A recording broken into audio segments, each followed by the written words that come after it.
بالعالمین والصلاة والسلام على سید المرسلین و خاتم النبیین سیدنا و مولانا محمد وعلى آلہ واصحابہ اجمعین اما بعد فاعوذ باللہ من الشیطان الرجیم بسم اللہ الرحمن الرحیم ألم تر إلى الملأ من بني إسرائيل من بعد موسى إذ قالوا لنبي لهم ابعث لنا ملكا نقاتل في سبيل الله قال هل عسيتم إن كتب عليكم القتال ألا تقاتلوا قالوا وما لنا ألا نقاتل في سبيل الله وقد أخرجنا من ديارنا وأبنائنا فلما كتب عليهم القتال تولوا إلا قليلا منهم والله عليم بالظالمين صدق الله مولانا العظيم. حاضرین مجلس، السلام علیکم ورحمۃ اللہ وبرکاتہ. اللہ رب العزت جل وعلا کی ہم پر بے پناہ مہربانی ہے کہ اس نے ہمیں آقائے نامدار احمد مختار مدنی تاجدار دونوں جہاں کے سردار حضرت محمد مصطفیٰ رسول خدا صلی اللہ تعالی علیہ وآلہ وسلم کی بابرکت امت میں پیدا فرمائے. سامعین کرام، جس آیت مبارکہ کی میں نے تلاوت کی ہے وہ سورہ البقرہ کی 246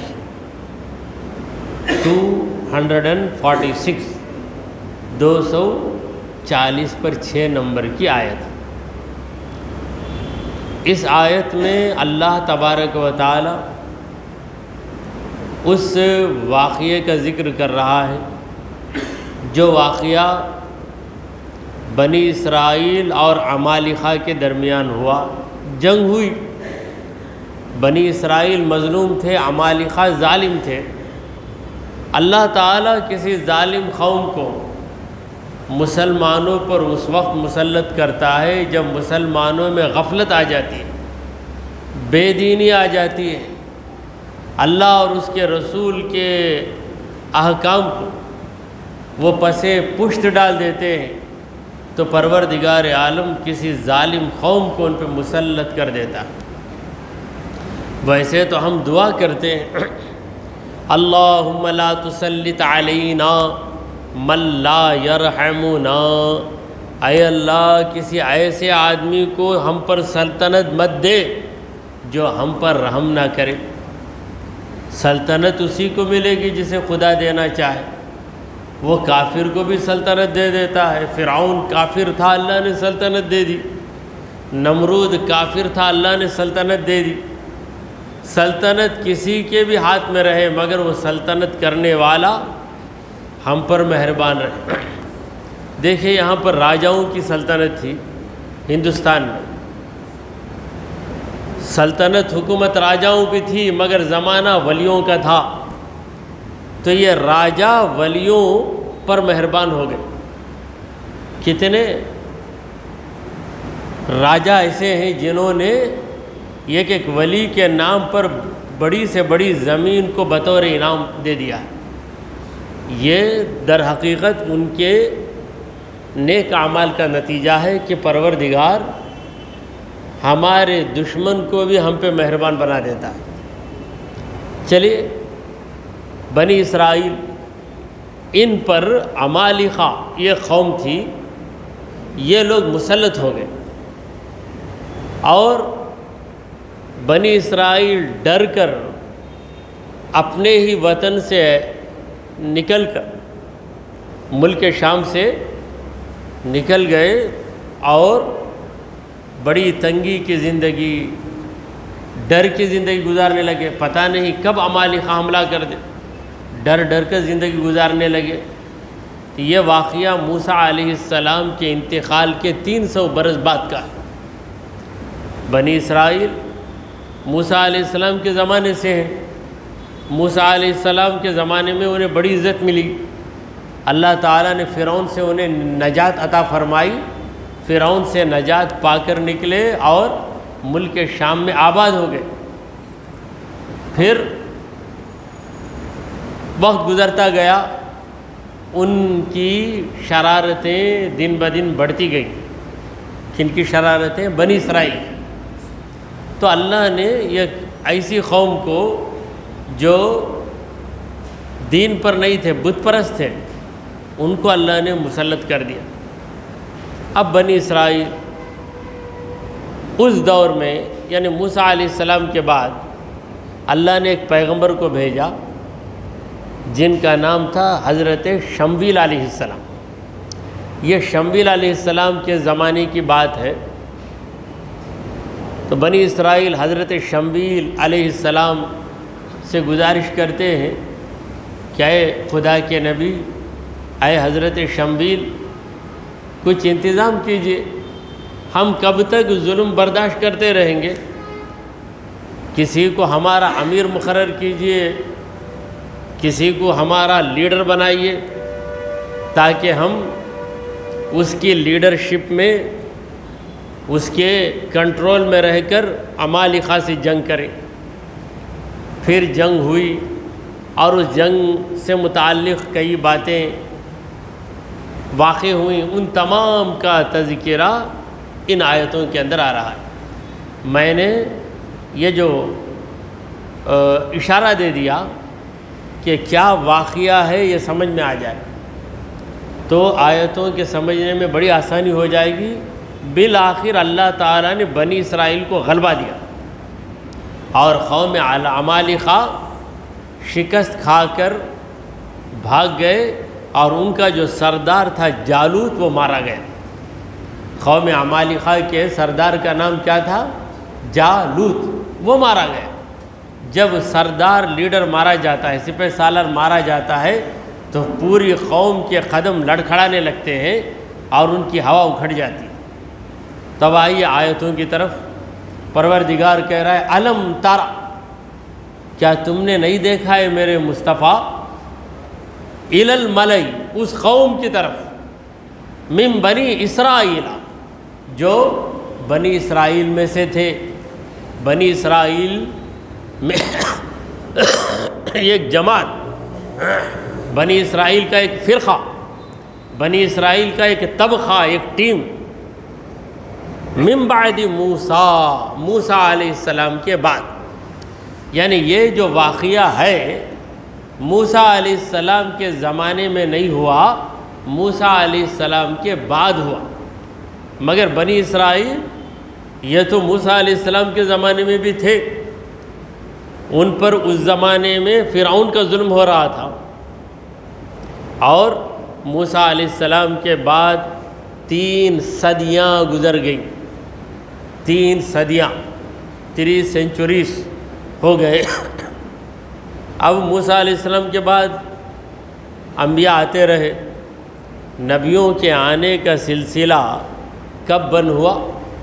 ہمارے محمد مصطفیٰ صلی اللہ علیہ وسلم جب آئے تو نبیوں کی آمد کا سلسلہ ہمیشہ کے لیے بند ہو گیا. ختم دور رسالت پہ لاکھوں سلام، فتح باب نبوت پہ لاکھوں درود، ختم دور رسالت پہ لاکھوں سلام. ایجاد بھی نبی سے ہوئی اور انتہا بھی نبی پہ ہوگی. عالم ارواح میں سب سے پہلے اللہ نے ہمارے نبی کریم صلی اللہ علیہ وسلم کو نبی بنایا اور عالم شہادت میں سب سے آخر جن کو اللہ نے بھیجا وہ ہمارے نبی کریم صلی اللہ علیہ وسلم ہے. اسی لیے ہمارے حضور صلی اللہ علیہ وسلم فرماتے ہیں، خصائص کبریٰ کی حدیث ہے. خصائص کبریٰ حدیث کی بڑی معتبر کتاب اور اس کے مصنف ہیں علامہ جلال الدین سیوطی رحمۃ اللہ علیہ. اس کتاب میں حدیث ہے کہ کنت اول النبیین خلقا وآخرہم بعثا، میں تمام نبیوں سے پہلے ہوں تخلیق کے اعتبار سے اور تمام نبیوں کے بعد ہوں بعثت کے اعتبار سے، یعنی عالم ارواح میں پروردگار عالم نے روحوں کو پیدا کر کے رکھا۔ اس وقت پر ہماری روحیں بھی تھیں۔ ہماری روح کی عمر وہ نہیں ہے جو ہماری عمر ہے۔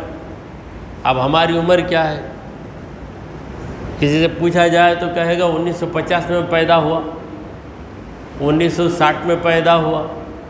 اب عمر کیا ہے؟ 60 سال 70 سال۔ یہ آپ کی جسمانی زندگی کی عمر ہے، روح کی زندگی کی عمر یہ نہیں ہے۔ روح کی عمر کیا ہے بتا نہیں سکتے ہم۔ ہمارے نبی کریم صلی اللہ علیہ وسلم نے فرمایا خلقت الارواح قبل ان تخلق السماوات والارض بألف عام، زمین و آسمان کی پیدائش سے 2000 برس پہلے روحوں کو پیدا کر دیا گیا۔ تو ہماری روح پرانی ہے، جسم اب بنا ہے، جسم بن گیا، یہ پنجرہ بن گیا تو روح کے پرندے کو اندر گھسا دیا گیا۔ پھر یہ روح کا پرندہ جسم کے پنجرے سے باہر ہو جائے گا تو کہیں گے موت ہو گئی، گزر گئے، چلے گئے، اللہ کو پیارے ہو گئے۔ بڑی تہذیب کے الفاظ ہم بھی استعمال کرتے ہیں، پردہ ہو گئے، اللہ کو پیارے ہو گئے، انتقال ہو گیا۔ اگر تہذیب کے دائرے سے اتر کر بولیں گے بات صحیح ہوگی، مگر تہذیب کے دائرے سے ہم اتر گئے، مر گئے۔ مر گئے بھی وہی مطلب، انتقال کر گئے اس میں تہذیب ہے، اللہ کو پیارے ہو گئے اور بڑی تہذیب ہے۔ تو چلیے، بنی اسرائیل میں ایک قوم جو موسیٰ علیہ السلام کے بعد تھی، کتنی مدت اس قوم میں اور موسیٰ علیہ السلام میں؟ 300 سال کی مدت۔ اذ قالوا، جب ان لوگوں نے کہا، لنبی لہم، اپنے نبی سے، ان کے نبی خاص تھے اس زمانے میں، یہ کہ قوم کا ایک نبی تھا۔ موسیٰ علیہ السلام بھی نبی، ہارون علیہ السلام بھی نبی، ایک ہی قوم کے 2 نبی، اور دیگر قوموں میں الگ الگ نبی اللہ نے بھیجے، مگر نبی کریم صلی اللہ علیہ وسلم ایک ایسی ہستی ہے جن کو اللہ نے تمام انسانوں کا نبی بنا کر بھیجا۔ قل یا ایھا الناس انی رسول اللہ الیکم جمیعا، کہہ دو اے نبی، قل، اے نبی آپ کہو، ہم آپ کو کہنے کا حق بھی دے رہے ہیں، اہلیت بھی دے رہے ہیں، فضیلت بھی دے رہے ہیں، درجہ بھی دے رہے ہیں، لیاقت بھی دے رہے ہیں۔ یا ایھا الناس، اے لوگو، انی رسول اللہ الیکم، میں تم سب کی طرف، تمہاری طرف اللہ کا رسول بن کر آیا ہوں۔ بات سمجھ میں آ گئی، مگر تاکید پیدا نہیں ہوئی، لہذا کہا جمیعا۔ جمیعاً کے معنی کیا؟ سب کے سب، عرب سے عجم تک، مشرق سے مغرب تک، سب کا میں رسول بن کر آیا۔ اور اس کی وضاحت کرتے ہوئے ہمارے نبی کریم صلی اللہ علیہ وسلم نے فرمایا کان النبی یبعث الی قومہ خاصہ وبعثت الی الناس عامہ، ہر نبی خاص اپنی قوم کی طرف بھیجا جاتا تھا اور مجھے الی الناس عامہ، تمام لوگوں کی طرف بھیجا جاتا۔ وما ارسلنا من رسول الا بلسان قومہ، جس کو بھی ہم رسول بنا کر بھیجے ہیں اسے اس کی قوم کی زبان میں بھیجے۔ رسول اگر اپنی قوم کی زبان نہ جانے تو قوم کی فریاد کیسے پوری کرے گا؟ ہمارے نبی کریم صلی اللہ علیہ وسلم جب تمام انسانوں کے رسول ہیں تو نتیجہ یہ نکلتا ہے کہ ہمارے نبی کو ساری زبانیں معلوم۔ تم اردو میں نعت پڑھو، تمل میں نعت پڑھو، انگریزی میں نعت پڑھو، ہمارے نبی ہر نعت کو، ہر زبان کو جانتے ہیں۔ ہر زبان میرے نبی کی زبان، ہر مکان میرے نبی کا مکان، اور ہر زمان میرے نبی کا زمان۔ ماضی و حال اور مستقبل، ماضی و حال اور مستقبل، ہر زمانہ میرے محمد کا ہے۔ ماضی میں بھی حضور کی تعریف، حال میں بھی حضور کی تعریف، مستقبل میں بھی حضور کی تعریف۔ دیکھیے ہر انسان کا ایک ماضی ہوتا ہے، حال ہوتا ہے، اور مستقبل۔ مستقبل کا معنی فیوچر۔ ہمارا فیوچر کیا؟ ہمارا فیوچر کیا ہے؟ ہم بولتے میرے بچے کا فیوچر برائٹ ہونا، اس واسطے دعا کرو۔ ہمارا فیوچر کیا ہے؟ After your death your future will start. مرنے کے بعد ہی فیوچر۔ مرنے کے پہلے کیا ہے؟ یہ چل رہا ہے دور، زمانہ حال ہے، یہ پریزنٹ ٹینس ہے آپ کا، اس وجہ سے ٹینس ہونے کی ضرورت نہیں ہے۔ فیوچر ٹینس کب آئے گا؟ مرنے کے بعد۔ تھے اب نہیں ہیں، یعنی وہ ماضی ہو گیا، پھر ہم مستقبل میں چلیں گے۔ تو ہر انسان کا ایک ماضی، ایک حال اور ایک مستقبل ہے۔ تو ہمارا ماضی کیا ہے؟ پیدا ہونے کے پہلے ہمارا ماضی، پری لائف زندگی۔ پیدا ہونے سے پہلے ہمارا پاسٹ ٹینس، پیدا ہو کر موت تک زمانہ حال، اور موت واقع ہونے کے بعد ہمارا مستقبل، کیونکہ بعد میں آئے گا، موت کے بعد کیا ہوگا پتہ نہیں۔ تو سرکار دو عالم صلی اللہ علیہ وسلم پہ غور کیجئے۔ حضور اکرم صلی اللہ علیہ وسلم کی پیدائش سے پہلے، حضور کی پیدائش سے پہلے حضور کا ماضی، اور حضور کا ماضی کیسا ہے دیکھیے۔ تمام نبیوں نے حضور کی تعریف کی ہے، یہ ہے حضور کا ماضی۔ حضور کے ماضی میں یعنی پاسٹ ٹینس میں توریت اتری، انجیل اتری۔ توریت میں بھی نبی کی تعریف، انجیل میں بھی نبی کی تعریف۔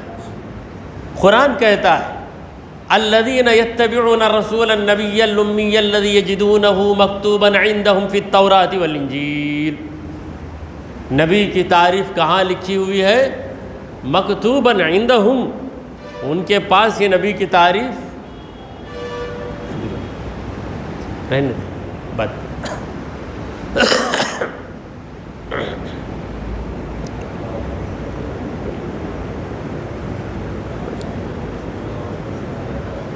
الحمدللہ۔ اللہ تعالیٰ فرماتا ہے اہل کتاب کو نبی کی تعریف سنانے کی ضرورت نہیں ہے۔ نبی مکتوباً عندہم، ان کے پاس یہ نبی لکھے ہوئے، نبی کے بارے میں لکھا ہوا ہے۔ کہاں؟ فی التوراۃ والانجیل، توریت میں بھی انجیل میں بھی۔ اب میں پوچھتا ہوں کہ توریت و انجیل نبی کے پہلے نبی کے بعد؟ نبی کے پہلے، تو نبی کے ماضی میں بھی نبی کی تعریف، وہ بھی نبی کا زمانہ۔ اور جب نبی دنیا میں آئے تو 40 سال میں تو حضور نبوت کا دعویٰ کیا، مگر اس سے پہلے احبار کی زبانوں پر، رہبان کی زبانوں پر، نصرانی علماء کی زبانوں پر، یہودی علماء کی زبانوں پر حضور کی تعریف جاری کہ ایک نبی آنے والے ہیں، ایک نبی آنے والے ہیں۔ بلکہ یہودی لوگ حضور کا وسیلہ لے کر دعا مانگتے تھے۔ وَكَانُوا يَسْتَفْتِحُونَ مِن قبل، پہلے یہ لوگ نبی کا نام لے کر کامیابی حاصل کرتے تھے۔ فَلَمَّا جَاءَهُمْ كَفَرُوا بِهِ، جب نبی آ گئے ان کے پاس تب انہوں نے کفر کیا، حسد کی بنیاد پر۔ کس بنیاد پر؟ حسد ہو گیا کہ ہماری قوم میں پیدا نہیں ہوئے، عرب قوم میں پیدا ہو گئے۔ تو حضور جب دنیا میں تشریف لائے تب سے لے کر حضور کی وفات تک حضور کی تعریف جاری۔ اب حضور کے وفات کے بعد آج تک تمام امتیوں کی زبانوں پر، بلکہ بہت سے کافروں کی زبانوں پر بھی حضور کی تعریف جاری ہے۔ تو حضور کا زمانہ ماضی بھی نبی کا، حال بھی نبی کا، مستقبل بھی نبی کا۔ اسی لیے شاعر کہتا ہے ماضی و حال اور مستقبل ہر زمانہ میرے محمد کا ہے۔ اور حضور کو جس نے پہچان لیا، جس نے حضور کو پہچان لیا، اس کی علامت کیا ہے؟ وہ کہے گا کہ میں نبی کو مکمل پہچان نہیں سکتا۔ اور جس نے نبی کو نہیں پہچانا وہ کہے گا کہ حضور کیا ہے بھائی، ایک انسان ہے، بس آئے گئے، سمجھ لو کہ اس نے حضور کو نہیں پہچانا۔ اسی لیے شاعر کہتا ہے جو بھی دانا محمد کا ہے وہ دیوانہ محمد کا ہے۔ جس نے نبی کو جان لیا وہ نبی کا دیوانہ ہو گیا، اور جس نے نبی کو نہ جانا اس نے نبی کے لیے ایک حد مقرر کر دی۔ اتنی ہی حضور کی تعریف، اس سے بڑھ کر نہیں۔ علامہ بوصیری رحمۃ اللہ علیہ فرماتے ہیں فَإِنَّ فَضْلَ رَسُولِ اللَّهِ لَيْسَ لَهُ حَدٌّ فَيُعْرِبَ عَنْهُ نَاطِقٌ بِفَمِهِ۔ رسول اللہ کی فضیلت، فَإِنَّ فَضْلَ رَسُولِ اللَّهِ، رسول اللہ کی فضیلت، رسول اللہ کا مقام، رسول اللہ کی شان کیا ہے؟ لَيْسَ لَهُ حَدٌّ، اسے کوئی لمٹ ہی نہیں ہے۔ حد کا معنی کیا ہے؟ لمٹ۔ لَيْسَ لَهُ حَدٌّ فَيُعْرِبَ عَنْهُ نَاطِقٌ بِفَمِهِ، کوئی اپنی زبان سے نبی کی تعریف کیسے بیان کرے؟ جتنا بھی بیان کرے گا بیان میں کمی رہے گی، نبی کا مقام اس سے بلند رہے گا۔ تو چلیے پروردگار عالم اس آیت میں فرما رہا ہے کہ بنی اسرائیل یہ جو موسیٰ علیہ السلام کے بعد آئے، انہوں نے اپنے نبی سے کہا، یعنی خاص ان کا نبی، دوسری قوم کا نبی نہیں تھا، اور ہمارے نبی ہر قوم کے نبی، تمام قوموں کے نبی۔ وَلِكُلِّ قَوْمٍ ہاد، یہ نبی کی شان۔ وَلِكُلِّ قَوْمٍ، ہر قوم کے، ہادٍ، نبی ہادی، ان انت الا نذیر، وَلِكُلِّ قَوْمٍ ہاد، ہر قوم کے آپ ہادی۔ ہندوستان والوں کے بھی نبی، جاپان والوں کے بھی نبی، آسٹریلیا والوں کے لیے بھی نبی، نائجیریا والوں کے لیے بھی نبی، جاپان والوں کے لیے بھی نبی، امریکہ والوں کے لیے بھی نبی۔ پوری دنیا میں جتنے ممالک ہیں تمام آبادیوں کے ایک ہی نبی، اب وہ ہے محمد مصطفیٰ صلی اللہ علیہ وسلم۔ اور حضور کے پہلے ڈویژن تھے، تقسیم، اس قوم کا یہ نبی، اس قوم کا وہ نبی۔ تو اس قوم کے نبی، ان کا نام تھا حضرت شمویل علیہ السلام۔ شمویل علیہ السلام سے ان کی قوم نے گزارش کی، وہ گزارش کیا تھی؟ ابعث لنا ملکن، ہمارے لیے ایک بادشاہ مقرر کرو۔ بادشاہ سے لوگ تنگ آ جاتے، مگر یہاں پر بادشاہ کی خواہش کر رہے ہیں، کیوں؟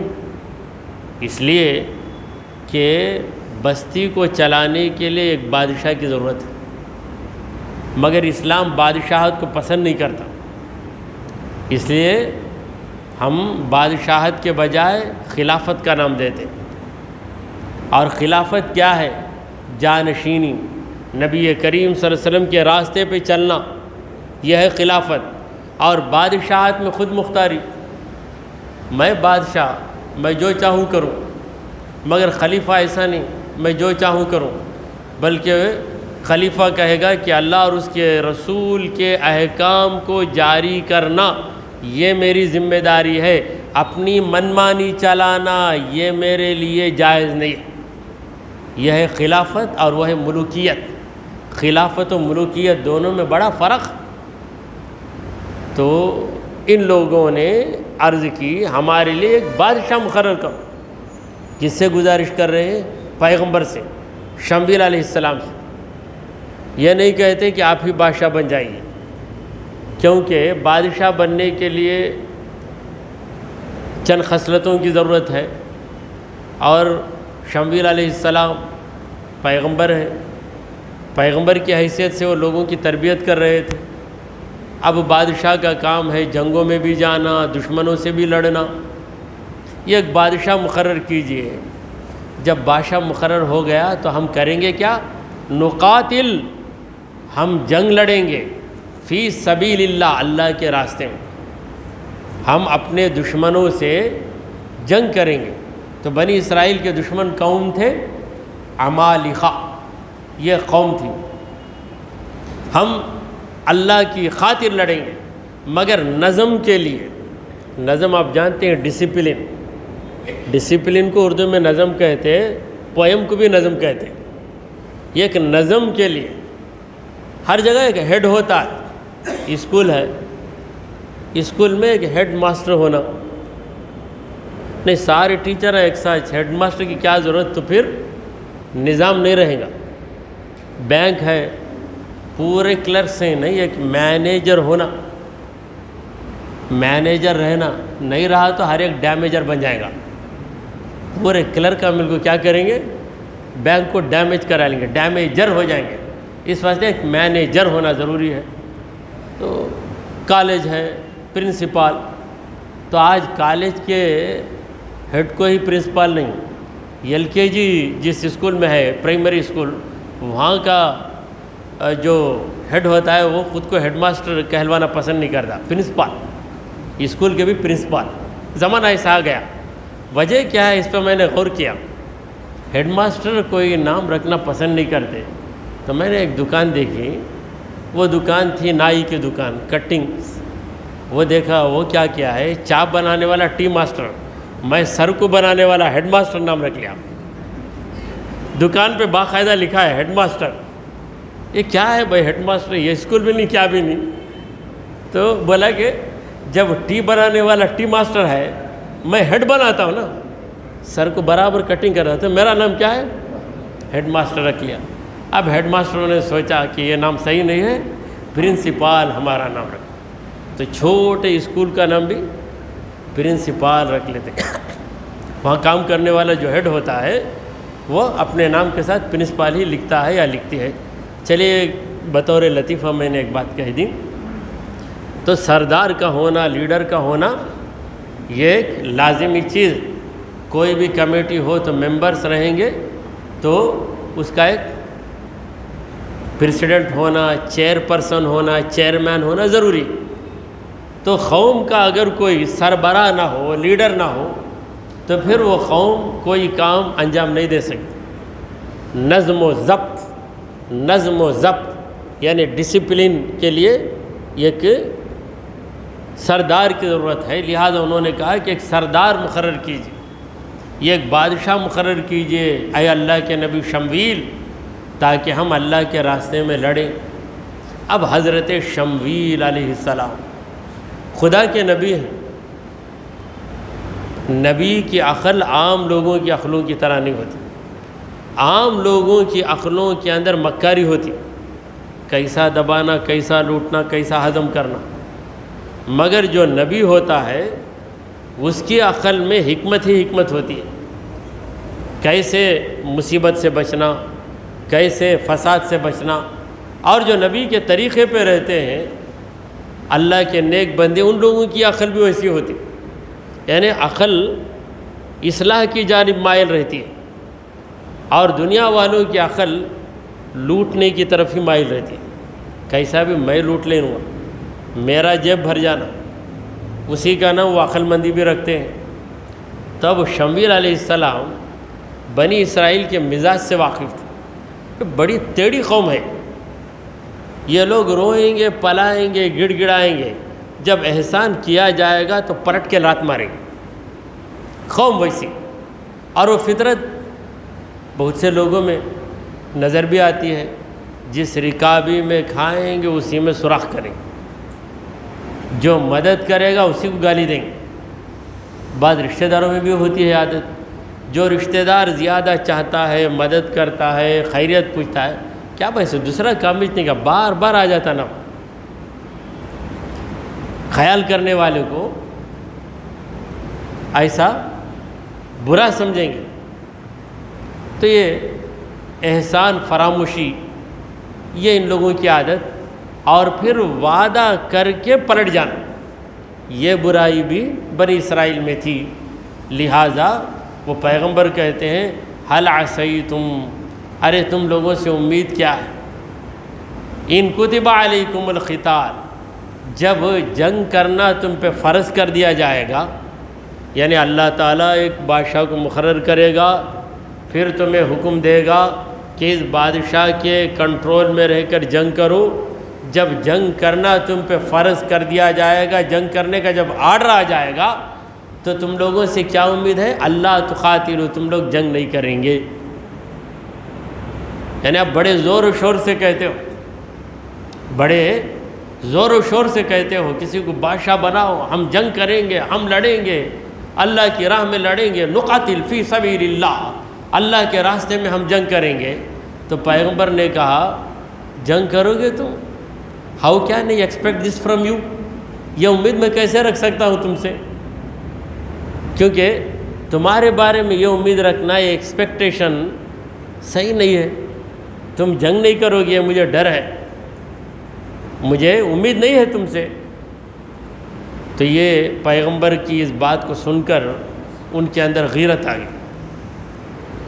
اب دیکھیے پیغمبر کی تربیت کا انداز کیا ہے، اگر فوراً مان لیتے تو ان سے کنفرمیشن نہیں ملتا۔ کنفرمیشن کیا ہے؟ یقین دہانی، یعنی وہ پکے یقین کے ساتھ بولیں کہ ہاں ہم لڑنے کے لیے تیار ہیں، یہ اقرار ان سے لینا ہے۔